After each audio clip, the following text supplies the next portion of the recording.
Surat Yudas. Salam dari Yudas, hamba Yesus Kristus, dan saudara Yakobus, kepada mereka yang terpanggil, yang dikasihi dalam Allah Bapa, dan yang dipelihara untuk Yesus Kristus. Rahmat, damai sejahtera, dan kasih kiranya melimpahi kamu. Hukuman atas guru-guru palsu. Saudara-saudaraku yang kekasih, sementara aku bersungguh-sungguh berusaha menulis kepada kamu tentang keselamatan kita bersama, aku merasa terdorong untuk menulis ini kepada kamu dan menasihati kamu supaya kamu tetap berjuang untuk mempertahankan iman yang telah disampaikan kepada orang-orang kudus. Sebab ternyata ada orang tertentu yang telah masuk menyelusup di tengah-tengah kamu, yaitu orang-orang yang telah lama ditentukan untuk dihukum. Mereka adalah orang-orang yang fasik yang menyalahgunakan kasih karunia Allah kita untuk melampiaskan hawa nafsu mereka, dan yang menyangkal satu-satunya penguasa dan Tuhan kita Yesus Kristus. Tetapi sekalipun kamu telah mengetahui semuanya itu dan tidak meragukannya lagi, aku ingin mengingatkan kamu bahwa memang Tuhan menyelamatkan umatnya dari tanah Mesir, namun sekali lagi membinasakan mereka yang tidak percaya, dan bahwa ia menahan malaikat-malaikat yang tidak taat pada batas-batas kekuasaan mereka, tetapi yang meninggalkan tempat kediaman mereka dengan belenggu abadi di dalam dunia kekelaman sampai penghakiman pada hari besar.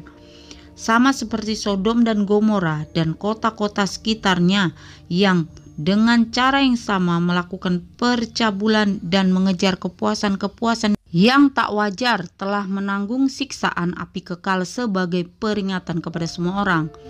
Namun demikian, orang-orang yang bermimpi-mimpian ini juga mencemarkan tubuh mereka dan menghina kekuasaan Allah serta menghujat semua yang mulia di sorga. Tetapi penghulu malaikat Mikael, ketika dalam suatu perselisihan bertengkar dengan iblis mengenai mayat Musa, tidak berani menghakimi iblis itu dengan kata-kata hujatan, tetapi berkata, kiranya Tuhan menghardik engkau. Akan tetapi mereka menghujat segala sesuatu yang tidak mereka ketahui, dan justru apa yang mereka ketahui dengan nalurinya seperti binatang yang tidak berakal, itulah yang mengakibatkan kebinasaan mereka. Celakalah mereka karena mereka mengikuti jalan yang ditempuh Kain, dan karena mereka oleh sebab upah menceburkan diri ke dalam kesesatan Bileam, dan mereka binasa karena kedurhakaan seperti Korah. Mereka inilah noda dalam perjamuan kasih-Mu, di mana mereka tidak malu-malu melahap dan hanya mementingkan dirinya sendiri. Mereka bagaikan awan yang tak berair yang berlalu ditiup angin.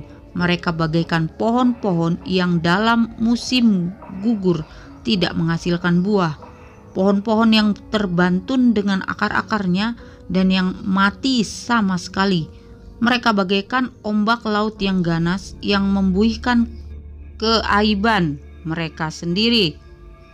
Mereka bagaikan binatang-binatang yang baginya telah tersedia tempat di dunia kekelaman untuk selama-lamanya.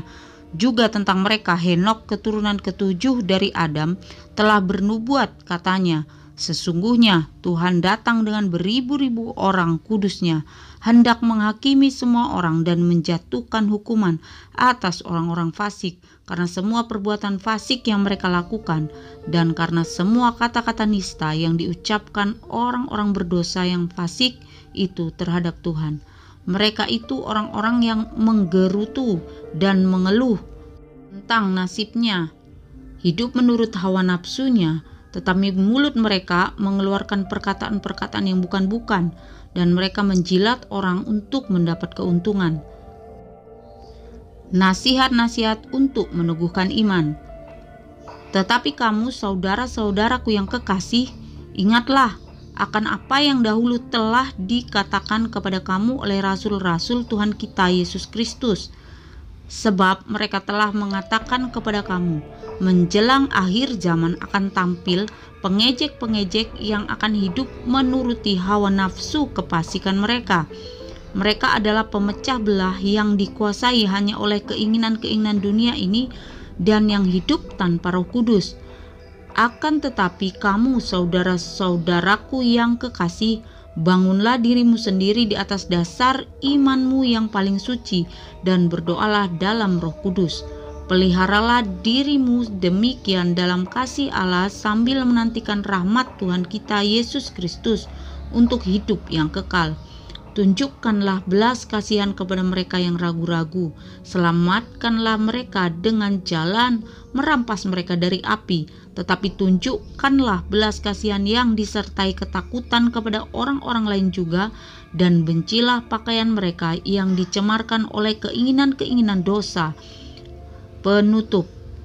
Bagi Dia yang berkuasa menjaga supaya jangan kamu tersandung dan yang membawa kamu dengan tak bernoda dan penuh kegembiraan di hadapan kemuliaan-Nya, Allah yang Esa Juru Selamat kita, oleh Yesus Kristus Tuhan kita. Bagi Dia adalah kemuliaan, kebesaran, kekuatan, dan kuasa sebelum segala abad dan sekarang dan sampai selama-lamanya. Amin.